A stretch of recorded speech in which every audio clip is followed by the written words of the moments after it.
some view business intelligence as a complex and costly exercise. What is your view on this, and what is the business case for business intelligence? Sure. You know, I really think that this is a broader question. It isn't just about business intelligence. I think you really have to think about where does analytics fit into the strategy of a company.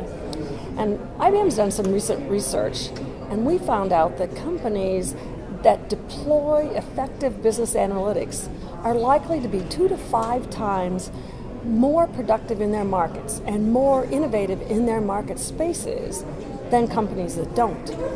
So the business case isn't about should you deploy business analytics. It's more about can you afford not to put business analytics in when those kinds of values are what's available to understand what you get when you put in the business analytics. So I think it's really an interesting question to ask. Is it too costly? I challenge it might be too costly not to be able to do the analytics and have analytics in your operations. That's a very interesting take, actually, because some people see it as costly, but when you turn it around and you see it not doing it, it will be very costly.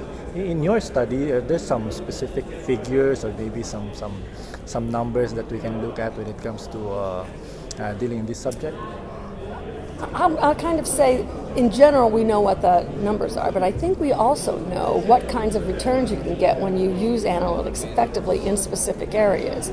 So, for instance, if you take analytics and you start to look at your days sales outstanding, the example we saw with Merck, the kinds of returns they can get on their days sales outstanding to increase their cash flow is pretty amazing.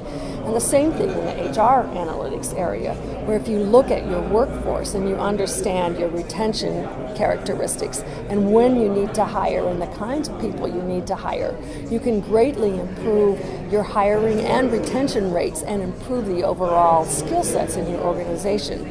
So those kinds of analytics go up into the total effectiveness metric, and you can start to see very specifically what analytics would do for your operations. That was actually a very good example for HR analytics. Can you talk about the importance of analytics in the context of shared services and outsourcing in general? I think analytics are the next big thing for shared services. So if shared services started out as a cost savings play, I think the next thing that shared services are going to be about is being able to deliver insight out of those operations that are in shared services. And part of what is going to be very important is to organize shared services appropriately to leverage the data so that you can deliver those analytics. And what I mean by that is having the right things, right services in shared services. So maybe it's now about having customer services and more supplier services and maybe expanded financial services so that you can take this data from inside the company and from outside the company and put it together to bring those insights. So I think it's going to be foundational for what shared services does in the future. Now, I'm sure IBM is a very good example of using analytics. Can you share some important lessons to other organizations? What can they learn about analytics and advanced analytics in the area of shared services and outsourcing? And can you share some success stories? Well, I'm going to use IBM's own internal success story because that's pretty exciting, and that has to do with IBM Watson. And Watson is a computing technology package that isn't like anything we've ever seen before. It isn't that you program Watson. Watson learns.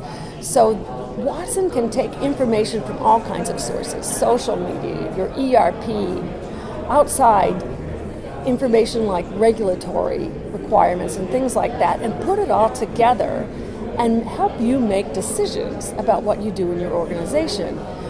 And so when you take that into shared services and you think about all the data we have to work with today, and if you could get Watson to help you figure out how to integrate that, so you offer better customer service, or you can offer better risk analysis. But it's because it's all put together in a common package now, and Watson can make it better. Every time he gets more information, he makes your decision making better. That's a success story for IBM, and we're testing it out in HR, in risk assessment, in finance, and in customer service, both internally and with some of our clients. Okay, thank you very much, Jayson. Thank you.